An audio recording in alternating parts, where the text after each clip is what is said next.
coming. If you did not get a copy of your free book, please feel free to take it before you leave. My name is Laurie Ruffing, and I'm the Director of Student Services here in Pennsbury. I'd like to first thank you for coming out on this cold evening and braving the weather, so thank you so much. We have with us George Scott tonight, which is he's always amazing, wonderful while he's here, so please join me in welcoming George.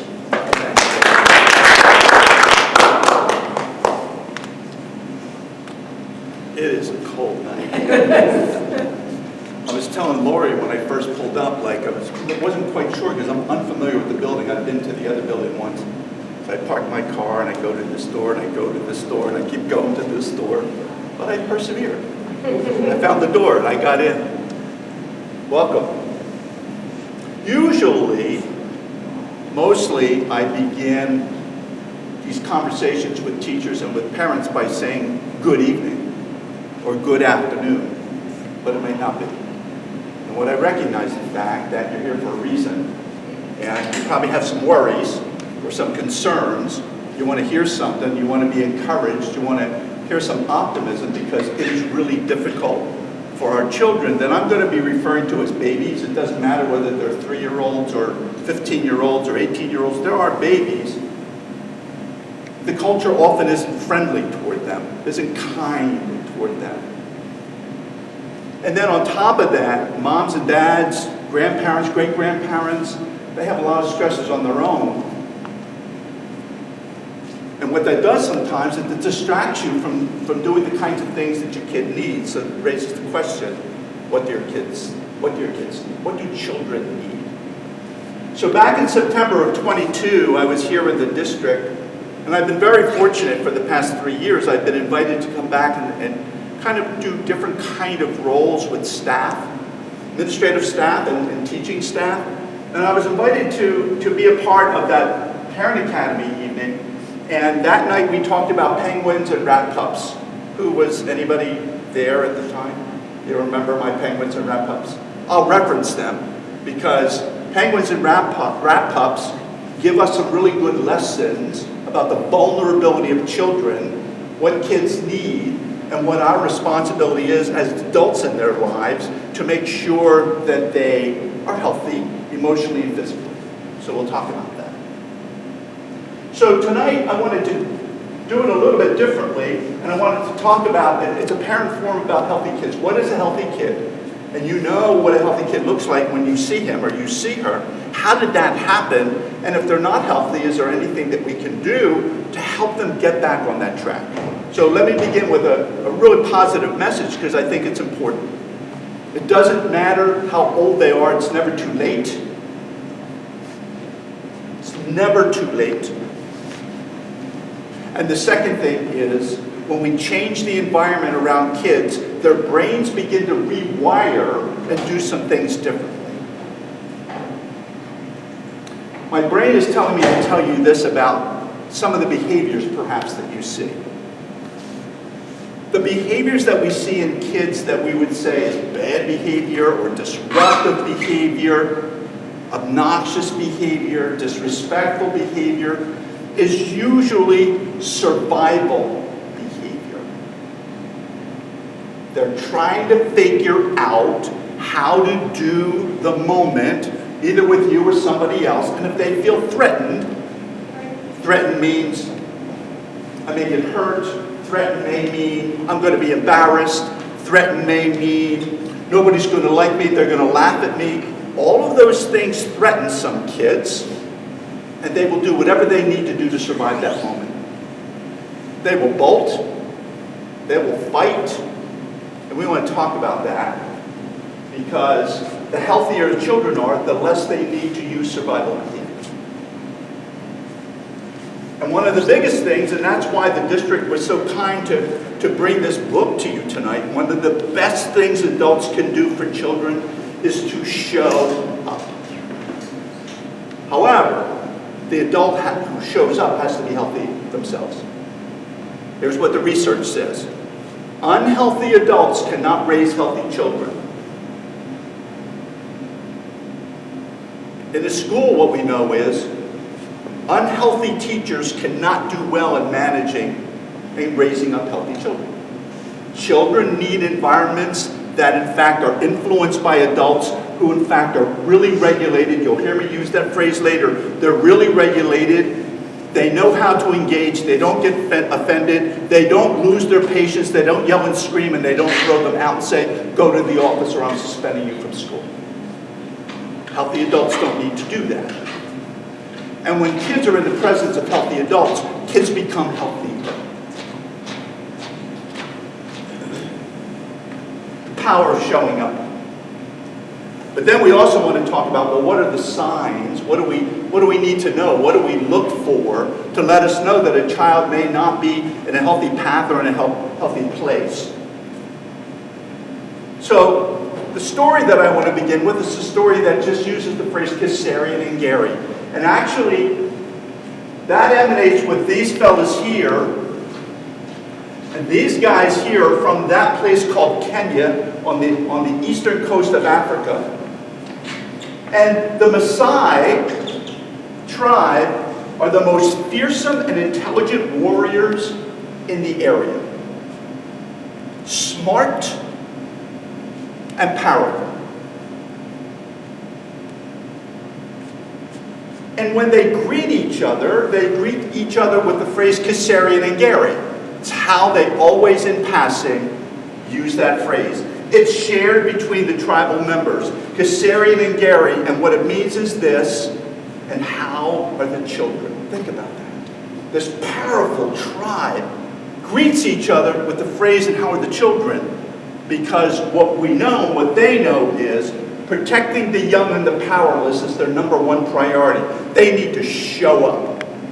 If they do not show up and buffer and protect and keep them safe, the tribe will eventually disappear. They get it. They know it. They place value in their babies. And when they say Kissarian and Gary, the reply always is this: all the children are well. So many years ago, when I first heard about this story that comes from the Maasai, it made me think of us as educators. That's my background. I've been in education for 30 years. I'm a clinical person because I'm a family therapist. I'm trying to merge those two thinkings together so that I can help educational leaders and teachers understand that bad behavior doesn't mean they're mentally ill. That I want to help moms and dads understand that there's a reason behind the behavior. And that behavior will not change unless we change the environment. The research is now telling us this: your lived experiences have a more profound effect on you than your genetics. What you've been exposed to. What the adults have done in your presence. Whether you've been safe. And what we're going to talk about developmentally, and we can still see it when kids get older, is this period of time between birth and 18. That's the developmental period of time where if the environment is not a healthy environment, it begins to rewire the brain differently in these children, and they then become looking for danger, and there comes that survival behavior. We're going to find out, well, what is those? What do those environments look like? All the children are well. So I say to teachers all the time, wouldn't that make a difference if during the day we remind ourselves or we remind each other, and how are the children? Same thing for moms and dads. Listen, you get overwhelmed. Life isn't easy. Financial pressures, people are unhealthy or they're ill. We're still trying to recover from COVID in many ways for both adults and kids. But our kids can't wait until we get it right. We've got to figure that out, because if we don't create these healthy environments now, our children begin to suffer. All the children are well. But then there's that question. Are they really? And usually it goes hand in hand. A lot of times with kids with high stressors in their lives, you begin to see it in their behavior and then their attitude, but you also begin to see it in their physical health. Are all the children well? What we know is, no, they are not. Good news, lots of kids are, for a variety of reasons. But embedded in that are the groups of kids that I want to pay attention to and help other people pay attention to. That what we know is you can see the fears, or you can see the overwhelm, whether they're older or younger, the tears, the physical problems, kids with headaches and belly aches, because when you have kids have a lot of gut problems, that's high stressor in their body. How do you know that? Because they'll complain of belly aches, or they'll have diarrhea or constipation. They're in the nurse's office a lot. You take your kid to the pediatrician, they run tests, they can't find anything wrong because they're looking inside. And what I'm telling you is it's the outside environment that creates the stress, that creates the cortisol and adrenaline that flows, that dumps into the belly. And when that happens too regularly, kids aren't well. Headaches is the same thing. Or kids who are dysregulated, or kids who are just angry. So we talked before about something called an inconvenient truth. So listen to that. This is information that's true, but it's inconvenient when it comes into your life. Mark Twain said, what gets us into trouble is not what we don't know, it's what we know for sure, and we pretend it ain't so. I'm going to talk about that, because I think this is where parents and grandparents and great-grandparents and those influential adults in the lives of kids, I think this is where we get stuck sometimes. So signs, right? Belly aches, isolation, anger, signs. They're signs that something is not what you think it should be. And what I'm wondering is, what would happen to any of us if you ignored the following signs? What if you ignored that and said, that's not for me to pay attention to? You know that can be dangerous. You can't ignore the signs. You can't ignore these signs either, although we do. I know you think that says 55, it really means 65 or 70, because that's what we believe it means. But if you ignore the signs, you can get pulled over, you get a ticket, you could get into an accident. We can't ignore signs that are guardrails to help us navigate this thing called life. Or these things, they're warnings. Our children give us warning signs all the time. But if you don't know what they are or what they mean, you ignore them. And when we ignore the signs in our babies, it usually has a tendency to build on itself and get worse. So what if the inconvenient truth is about your kid, and you treat the warning as if it just ain't so? Suppose that. That's not this general statement, it's your baby at home. Well, I'm going to show you some things that are kind of the extreme, because I want to grab your attention and let you know where it could go.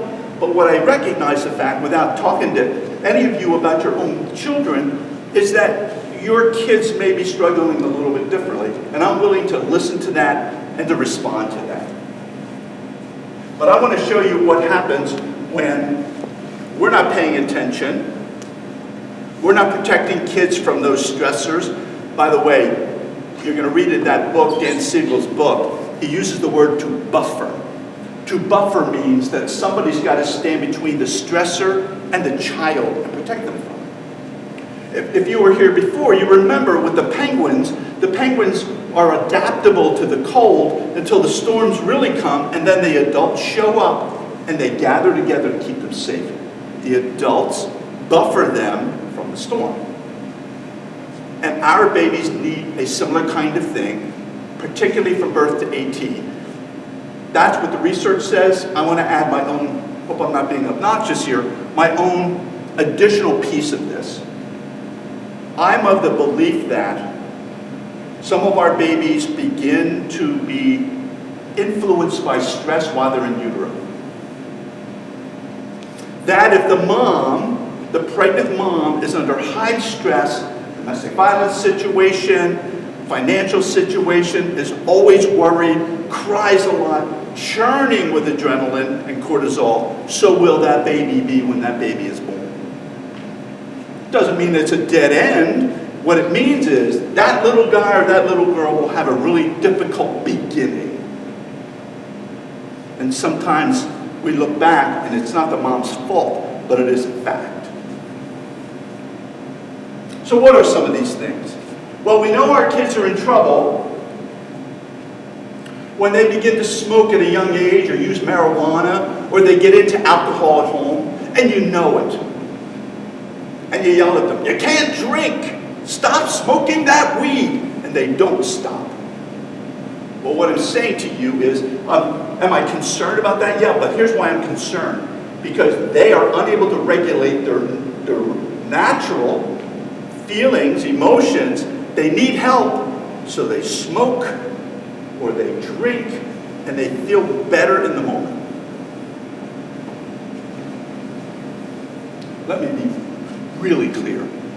That's why we smoke a lot, and that's why we drink a lot. That's why we use marijuana, because it helps us to regulate the body. Nicotine does the same thing, helps us to regulate the body, but it's an unhealthy way to do that. So at a young age, if we begin to see our kids drinking and smoking, that's a big red flag that says, all right, time out. We need to pay attention to this. There are some things we need to do. Not punishment. We're going to talk about discipline, which was never intended to be punishment. It was never intended to belittle or to shame or to hurt or to be punitive. That was not what discipline was intended. But what we know is, when we don't know what else to do, and we've tried and we get scared, we'll yell and scream at that. Here's another one of those signs, and that is the belly of this young girl who has used self-injury, cutting herself. You've heard about that. Because for two reasons. Number one, it releases endorphins, and endorphins make you feel better. Not healthy, but it works temporarily. Or the kids will tell me when I sit with them, I'd rather feel the physical pain than the emotional pain. They will tell me, when I see the blood, it reminds me that I'm alive, because sometimes I feel dead inside. So self-injury is not suicidal behavior, and it doesn't warrant an angry response. It warrants understanding that says, why does my kid need to resort to that in order to regulate herself? Or burn themselves, because burning is another way of self-injury. Or perhaps, when your kid is in his or her room, you get an odd feeling. You hear a thump, thump, thump. Sometimes what you'll find is kids sitting on the floor, banging their head against the wall, because that act calms them, releases endorphins. It's the same thing. Unhealthy coping skills. Red flag. Oh my God, I need to talk to the school counselor. Oh my goodness, I need to talk to his favorite teacher. Right? We need to seek information, because some of this behavior is kind of new behavior for us as parents. Then you get some kids who are just struggling in school. Can't pay attention. I know you're going to say, well, there's a lot of ADHD going around. I'm going to take that label and put it over here, because that doesn't help me understand much of anything. What helps me understand is, how is it that competent, smart kids have struggled? Let me give an example. I don't have the picture in this particular presentation, but I've got this great picture of this kid sitting in front of a test, and he's like pulling his hair out. And here's the story behind that child. Last night he sat with mom or dad or grandparents to study for that quiz, and he nailed it. He knew it. Last night he knew the answer to every question. But he got really anxious about taking the test. I mean, really anxious. So when he sat down to take it, all of a sudden, we've had this, his mind went blank. He couldn't go back and retrieve what he knew, and it frustrated him. So our kids who have high anxiety, the kids who are highly stressed, one of the things that we'll recognize as a sign is they don't do well in school.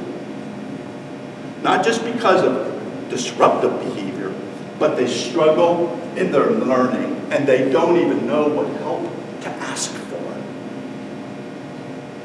Now, this is where our teachers are really good, because they try 100 different ways. That's a lie. They try 200 different ways. They're always looking for another way to figure it out. What I'm helping teachers to understand, not just here in Pennsbury, but in any district that I'm in, is that we can figure it out, but it doesn't mean change the material. It means how do you build a relationship where kids can relax in the classroom and you can then capitalize on a brain that's really actively learning. What are the signs that we can see? You'll see this, and it'll come up later. You begin to see it where kids' absenteeism to school goes up. Lateness to school goes up. We see it in adults when their absenteeism to work goes up. Because school for some kids is a really hard, difficult environment. Because what they know is everybody around them seems to be doing well, and they're not. So what this is how do we step back and brainstorm this kid in order to change the environment to bring some calm so that that little brain can do what it's designed to do. How about disrespect? You see that increasing in our kids. Now, is some of that typical developmental behavior? Some of it can be, but not obnoxious behavior. Not kids who yell back at parents. Now listen to that statement. They yell back at parents because parents are yelling at them. Because yelling is not really a cool way to communicate. It doesn't usually achieve anything. It's a power structure. This rolling of the eyes, this mom pointing her finger, now we're in a battle if somebody's got to win. This can be changed if I can help mom change the way she approaches her daughter. How about this bullying here? Whether it's emotional or physical, I worry about both because this little guy here is being hurt. These kids here are being hurt. Here's the phrase, hurt people, hurt people. I get into trouble with that phrase. I wish it was my phrase. It's not. It's Sandra Bloom's phrase, who's a researcher. Because I think what it means is when kids are healthy, they don't need to hurt. They don't need to be disrespectful. They don't need to punish. They don't need to ignore. Because they enjoy pleasing adults. They enjoy learning. They enjoy the atmosphere that gets created in school. This is not just stop bullying or some crazy bureaucratic investigation. There's some other serious thing here, but you know what I find? Probably not for many of you. Fortunately, I don't know any of you. Moms and dads defend that behavior, not my kid. And what I'm asking is that parents simply be open enough to hear what the school has to present so you can brainstorm together because something's going on in little Georgie here. Something. You have to figure that out. Because putting restrictions or just punitive discipline is not going to change the behavior. But it's a sign, and we can't ignore it. It really matters. When our kids get to high school, if they've suffered for a very long time, they begin, this depression that you see really begins to overwhelm them. Now, depression in males is a little different than females. Depression in males usually looks like anger. Now, let me clarify that. I'm good with anger. It's a good emotion. It expresses a situation. It's not having anger that's the problem. It's what you do with it. It's whether you hurt somebody with your anger. You name call. You punish. You punch. Depression does look like anger, and what I say is, it's kind of kids being sick and tired of just feeling that. And therefore they get very irritable. That'll come up on the list in a little bit. This forlorn look. It's an uncomfortable topic,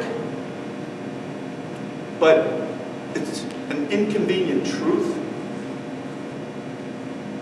If we don't connect with this young boy, there's a chance that he will either drop out of school. There's a chance that he will be thinking about dying because you can only tolerate this for so long, or he will attempt to take his own life. All kids who are sad? No, I wouldn't jump to that. But what I know is if we ignore the sign and we don't figure out how we can reconnect, that life doesn't get better on its own. Now, could that be a sadness because something happened in the family or to his best friend? Sure could. So I wouldn't jump at a conclusion on that, but I certainly would pay attention to it. That's where adults have to show up.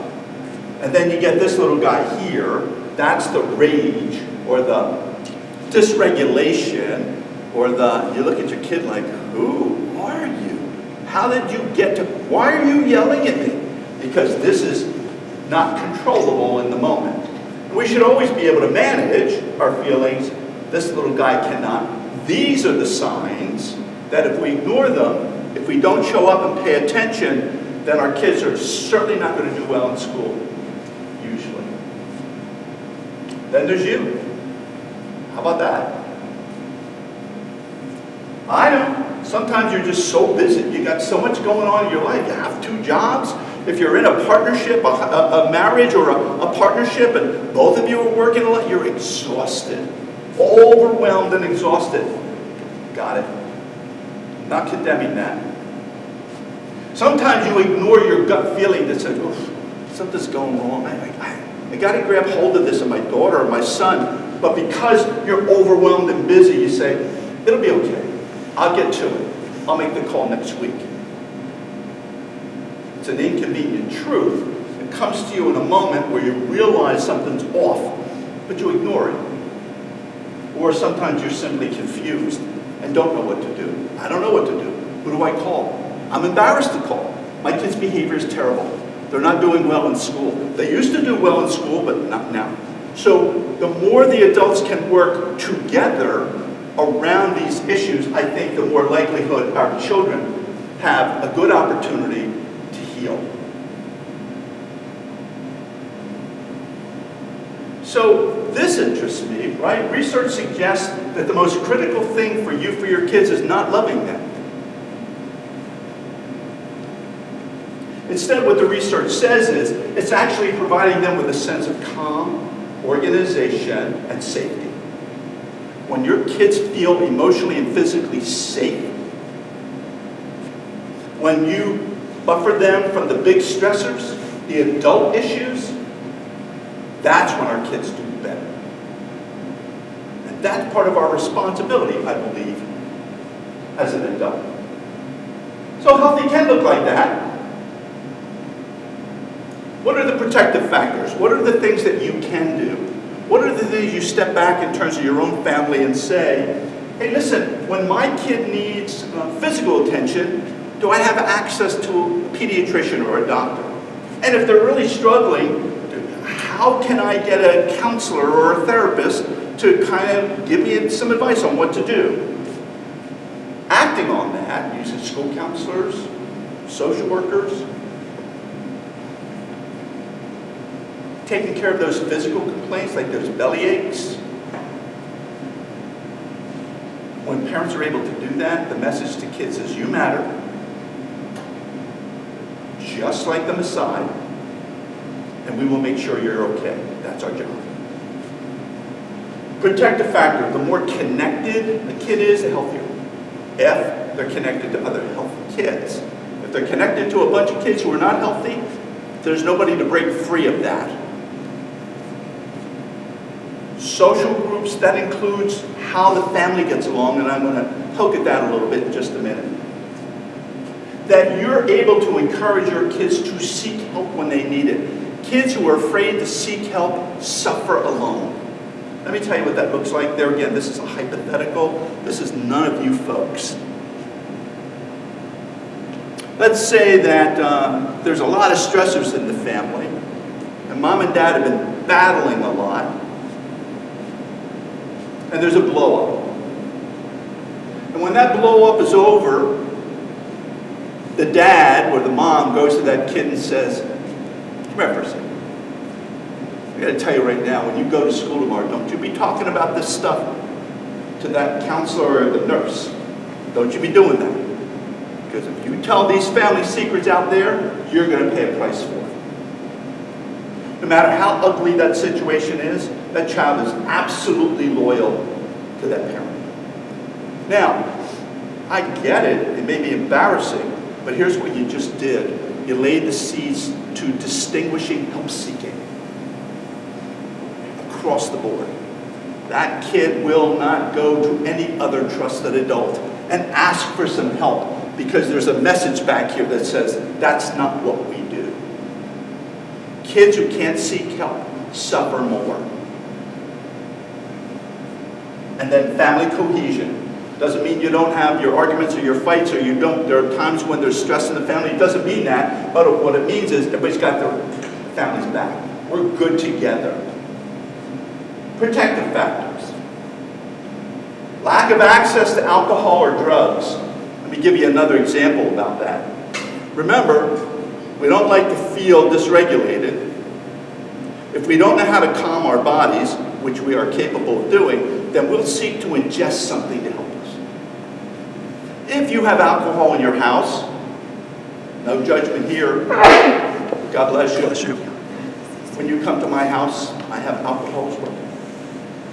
We can even share a glass of wine if that would be a good thing for you. But what I'm here to tell you is, if you ignore the signs, the inconvenient truth that perhaps your kid is using that alcohol, drinking that alcohol, there are situations, not here, in which kids and parents share their stash of marijuana because the parent thinks it's okay with that.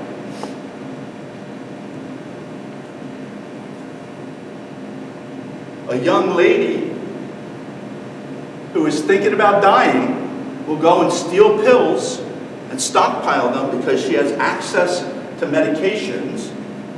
What I'm saying to you is, if you're worried about one of your kids, then keep a really close eye on what they have access to that you don't want them to have access to. Pay attention to that. Stability of the home and personal life, I'll get to. Effective coping skills. When you get really upset, what are the kinds of things you can do to calm your body back down? How do we teach our kids how to do that? What works for you when you're upset? I go for a walk. Good for you. When you go for a walk and you get that oxygen flowing in your body and you move your body, you get rid of the stressors, your body calms down. Teach that skill to your kids. Kids feel safe and that they belong. They're just not born into a family, they belong. They're connected, they matter. Some kids will say to me, you know, I think that if I were to run away, they'd never know I was gone, not connected. May not be your kid. What I'm asking you to do tonight on this issue of the inconvenient truth of parenting is to pay attention to see whether or not that is something that you should pay attention to. Here's some other risk factors. Behaviors you see in kids, we talked about self-injury. The hostility is not just the anger, it's the rage. Remember we talked about the cutting? What you'll find with boys a lot, they'll punch walls. It's the same kind of thing. Dysregulated, very angry, blind rage, boom. Not healthy behavior. Not just sensitivity to rejection, but extreme. If they think you're withdrawing your love, because that's unfortunately the way that some parents discipline. That's it, I don't want to talk to you. I can't stand you. I don't want anything to do with you. Withdraw love. Punishment over there. That may make that behavior stop in the moment, but it breaks the bond that we need to make with our kids. They become extremely sensitive to that rejection, or if they're condemned for not doing well, you're stupid, you're lazy. That language is also very toxic to kids. Physical illnesses. There's a book out, it's called The Body Keeps the Score. It's filled with a lot of good research about traumatic events, things that happen to lives and are disruptive to lives. And one of the things that the research is beginning to show us is that it's not just a memory about the event. When the toxic stressors release the cortisol and adrenaline, it's remembered in your muscles, in your bones, and in your joints. You can actually be physically sick by regular stress in your family. Physical illness. Let me give you an example, and I don't want you to run home and wring your hands about your kid. There's even a connection now between kids who live in high-stress families and the presence of asthma. because there are 3 places in the human body where stressors get affected. We talked about the gut.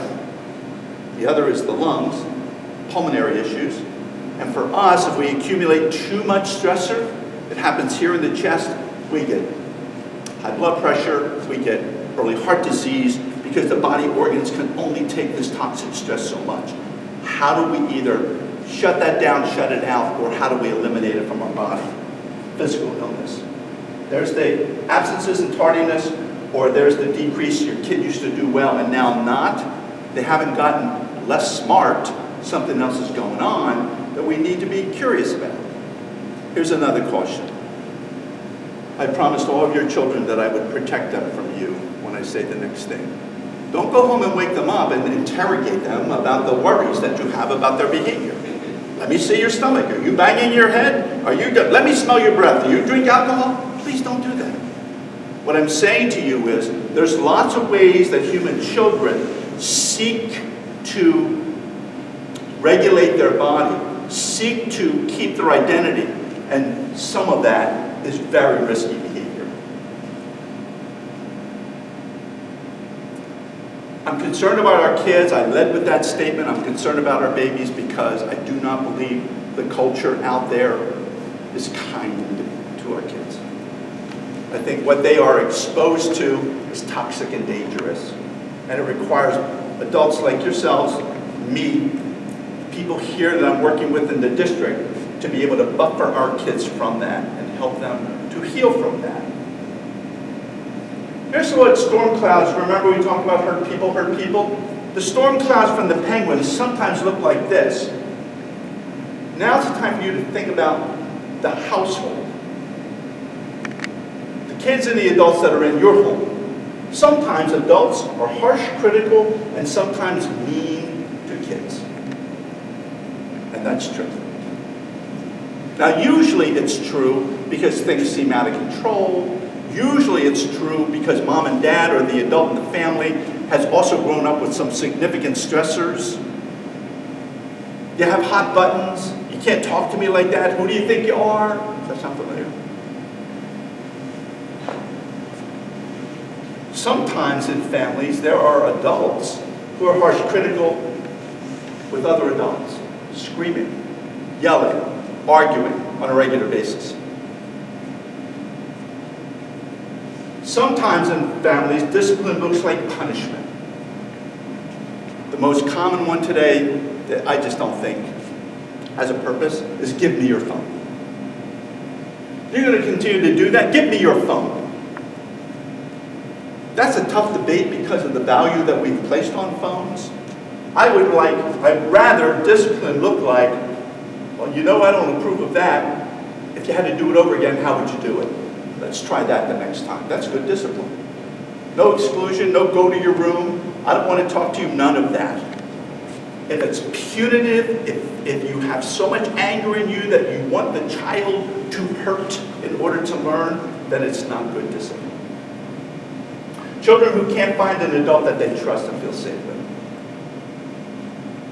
I say to schools, whether here or any other district that I'm working in, if I put all of the teachers' pictures and paraprofessionals and administrators, if I put all the adults' pictures on the wall, and I gave every kid in the school a sticky dot, and I said, put the sticky dot next to somebody that you trust, the question is, would your picture have any sticky dots? Because if not, evaluate your relationship to kids. And then we have adults who lack understanding, lack forgiveness, and they're not interested in changing. That's a tough situation for kids. Here's red flags. If your kid is sleeping too much or too little, not good. If you're sleeping too much or too little, not good. 7 to 9 hours on a regular basis. Here's what happened during COVID. All the routines went out the window. There were no routines. People got up when they got up. They went to sleep when they went to sleep. They ate when they ate. There was no predictability. Human children need predictability. That's why the schedule of a school is so powerful for kids. They know what's coming. Your home should have predictable expectations and routines. Red flag is either your increased irritability or your kids. It's a red flag going somewhere. Nutrition is another one. If it's poor nutrition, you don't feed the system, and the system then can't generate the kinds of, they're the anti-stressors, the resiliency hormones that kids need. Relationships falling apart, either the adults or the kids. You'll see people under high stress get more and more sick. They'll pick up more and more colds. And then there's the headaches, the gut problems, the high blood pressure, the shortness of breath. The red flags. If these are things that you see in yourself and your partner and other adults, or you see them in your own children, it just gives you pause to say, what's going on here? They need us. They can't become healthy without us. They also can't become healthy unless we are healthy. So with your help, kids can thrive. If you want to understand a little bit more, and I'll give the district this PowerPoint.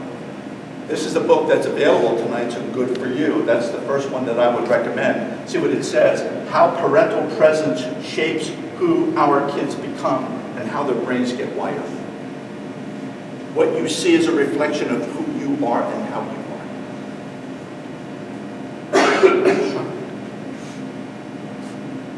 One of my first books when I started doing a lot of the trauma work was Donna's book, because it talks about all of the lived experiences, how your biography, things that you lived through, become your biology, affect your body physically, emotionally, and here's the good news, but you can heal.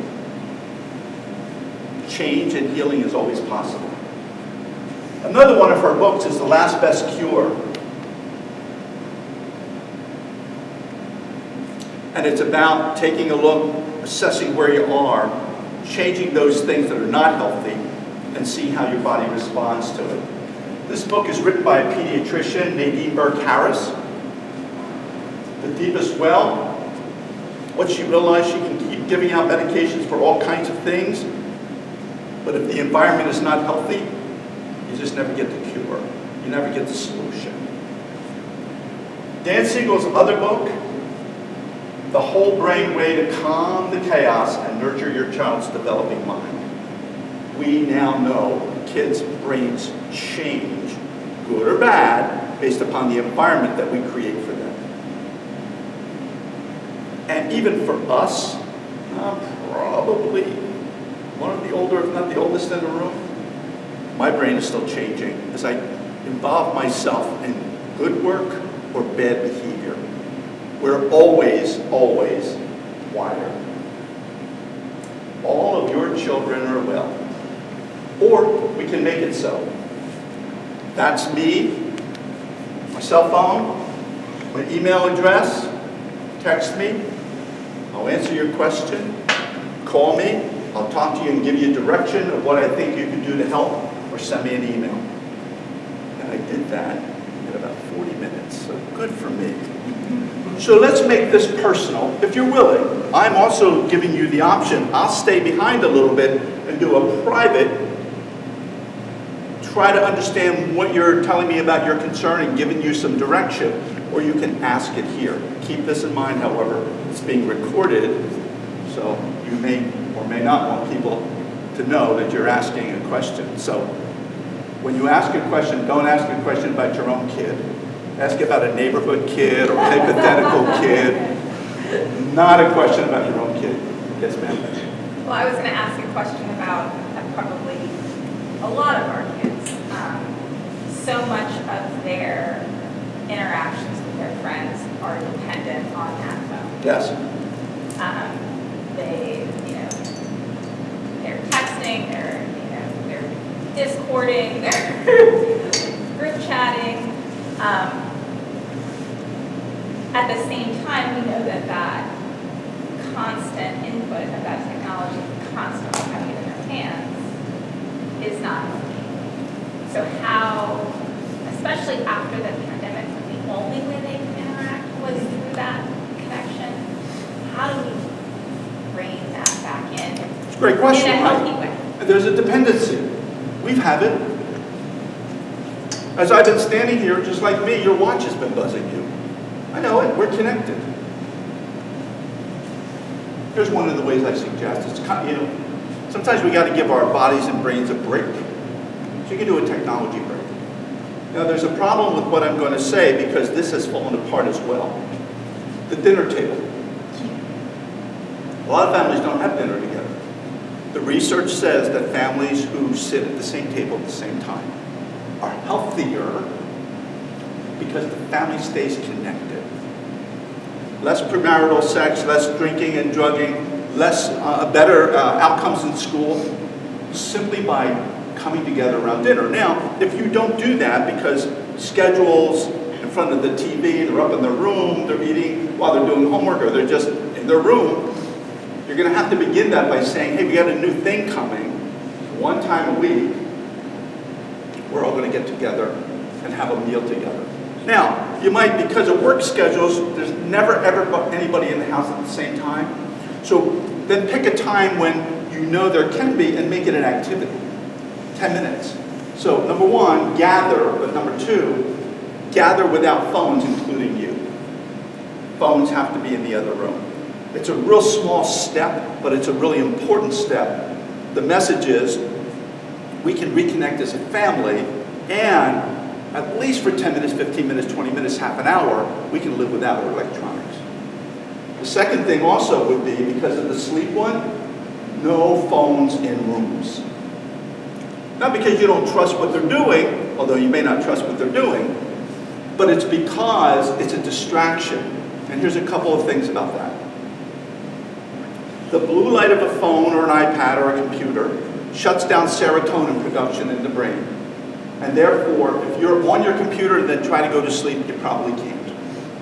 It takes about 60 minutes, about an hour, hour and a half, off of a screen in order for it to begin to reproduce it or produce, at the end of the day, serotonin. So therefore, one or the other, hey, this is what we're going to work with to do, is at a certain time, you have to be off the blue light. And try to do that about 60 minutes before bedtime. The other thing is that the disruption of sleep makes them more vulnerable and more irritable. And we see that as a complication of the culture today. So there are a couple things to think about. I wouldn't suggest you negotiate them because remember, you're the adult. Let me take that back. You're the parent. You have power. You have vote. You have influence. That's stepping up and owning that.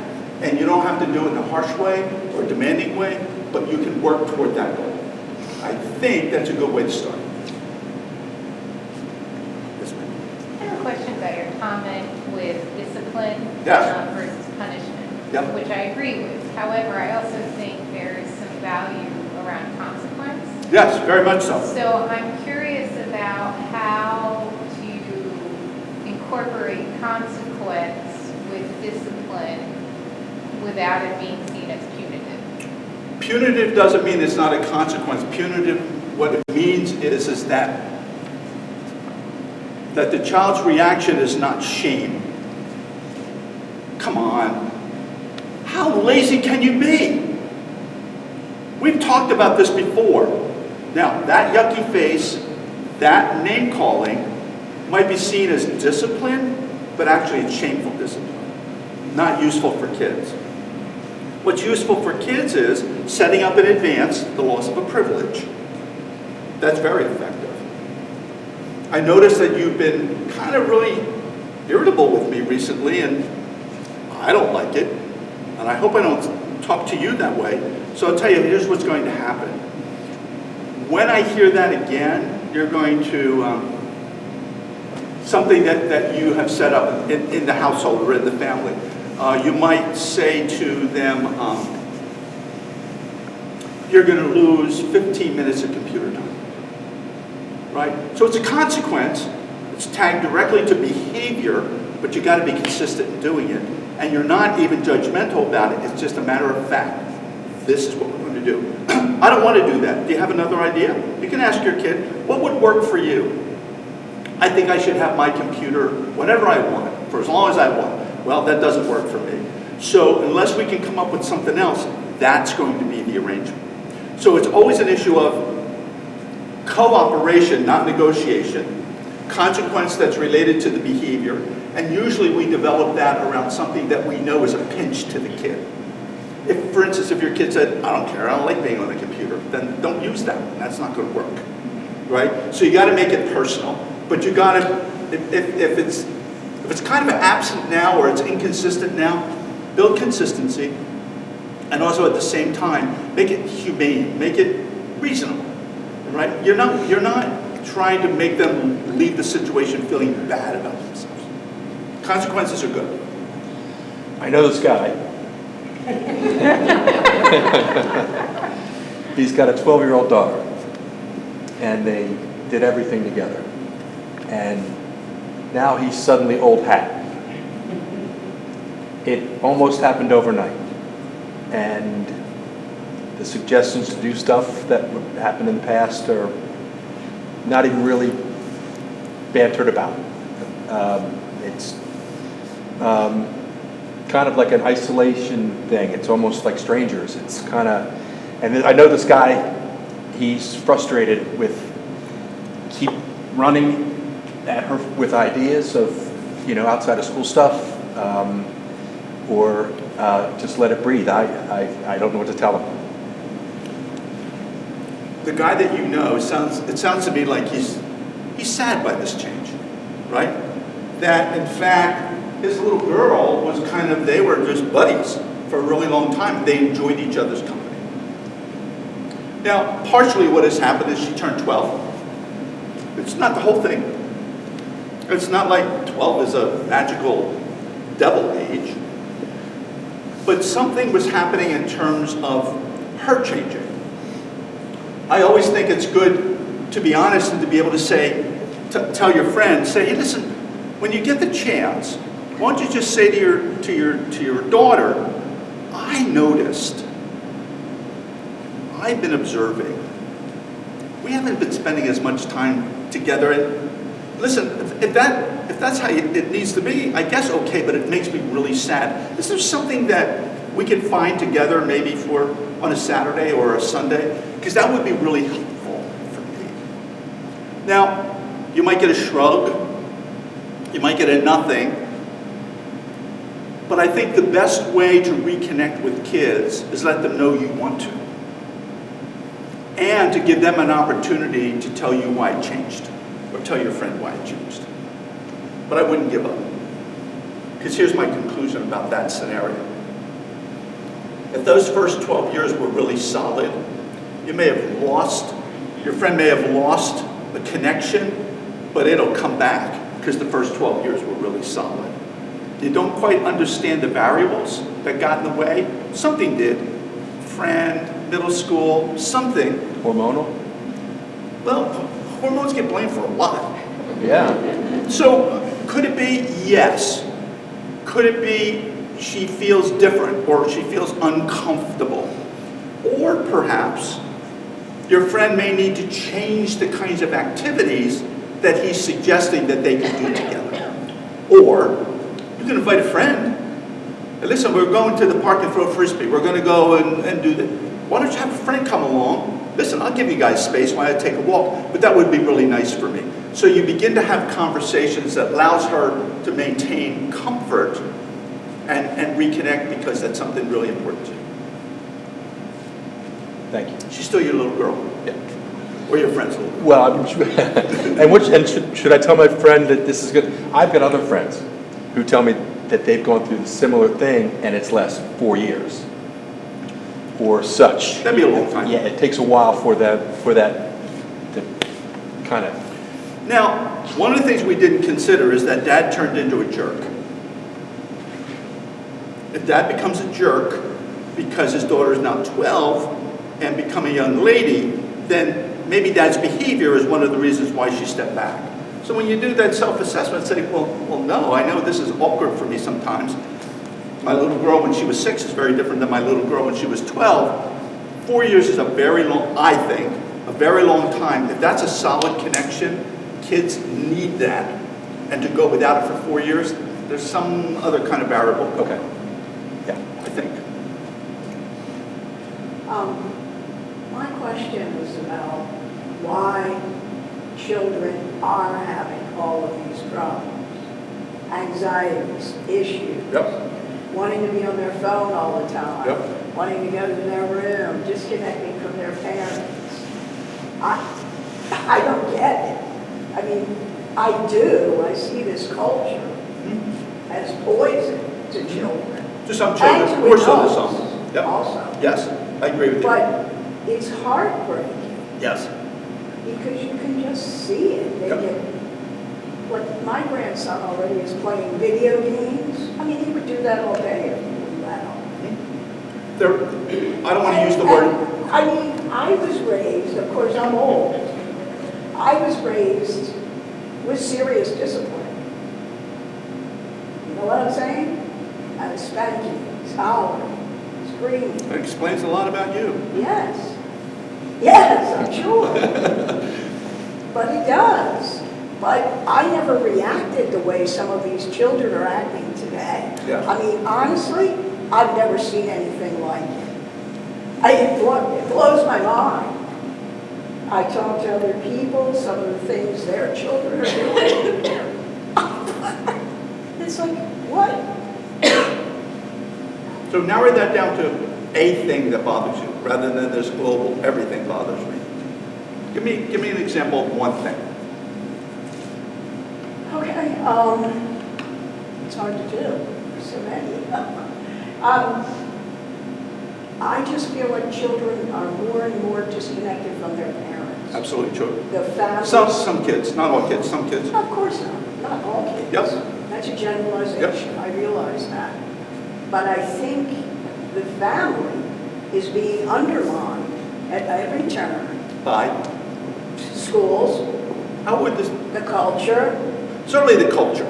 Yes, I mean, I see schools that. are part of the culture. I mean, they are, Parents working constantly Yes. just to survive. yes, The phones, yes. the computers, the games. I mean, everything seems to be against these poor little children. Yeah. And it breaks my heart. Well, I'm with you. It's so I mind-boggling. share a broken heart with you. One of the things when I step back about that is for me, I mean, I don't know about other families. I only know about me and my families, my granddaughter, for instance. I need to reflect on my relationship just like that. I need to reflect on how I react. So let's take video games. There's not really a lot of good research that says that video games in and of themselves are terrible for kids. It's not conclusive yet. But it does do some things to kids. So we got to ask ourselves, what's the attraction? I think there are two. Is number one, video games, the designers of video games who are genius in some way, know how to create a structure in which a kid can get it wrong and not be punished. They get a chance to do it over and build competency. And as they build competency, they get rewarded, right? So I'm in it, like I'm going to do that. Now, when you get rewarded for good behavior, video game behavior, the brain creates dopamine. It floods the brain so that this is so exciting. And here comes great grandma or mom or dad or grandma and says, okay, come to dinner. I'm not coming to dinner. Now you're off and running because you want them to come to dinner, but they're charged up because they're doing so well in this game. So the question is not to pull the plug on the game or throw the game out the window, but at a time when they're calmer, because you can't talk to kids when they're agitated. You can't talk to me when I'm agitated. I don't stay plugged in, I don't listen, I don't respond well. But when you can get them calm, say, we need to have a conversation about the video game. Here's what I think is happening, but I gotta tell you, and I haven't figured this out yet, I gotta tell you, when it's time for dinner, I want you to come to dinner. How can I make that happen? I think we can get there with our kids. If we don't get so offended that the hot button gets pushed and we react by yelling and screaming, banging on the door. Get off that damn computer game! Oh, I know it's done that way. Because then I got to look and say, I wonder how mom or dad is regulating their own emotions around the computer game. But I think there can be ways to do that. Consistent and persistent is the best way. You have to be consistent, persistent, and predictable. If you set up a rule, an expectation, and you follow it some days and you don't follow it other days, then you don't have a rule. Right? Kids have to be able to anticipate it. Consistency. Consistency is incredible. And it goes back to that issue of they knew what the rule was. They broke the rule. Most kids, I'm going to say all kids, will say, oh, it's coming, I know. She's going to be upset with me. But I broke the rule. Mom's sure about that rule. So as long as the rule has some flexibility, but you're consistent, persistent, I think what will happen is your kids will begin to realign.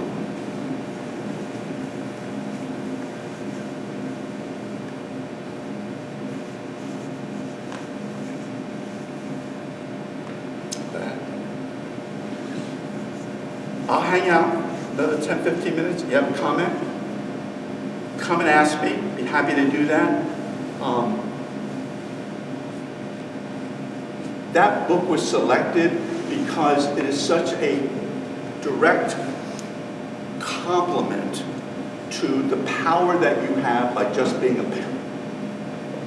So that can be some good nighttime reading, some good highlighted. It's yours. It can be your kind of your, you know, the manual you didn't get when the kid was born? Like, where the hell is that book? Why didn't I get one of those? Well, you got it now. Right? And it's that kind of information that you can say, that makes sense. How can I integrate that? If you try to change everything all at once, it's not going to work. You're going to get frustrated. But that book has some really good information in it. Thank you very much for having me. I'm glad you were here. Thank you, George.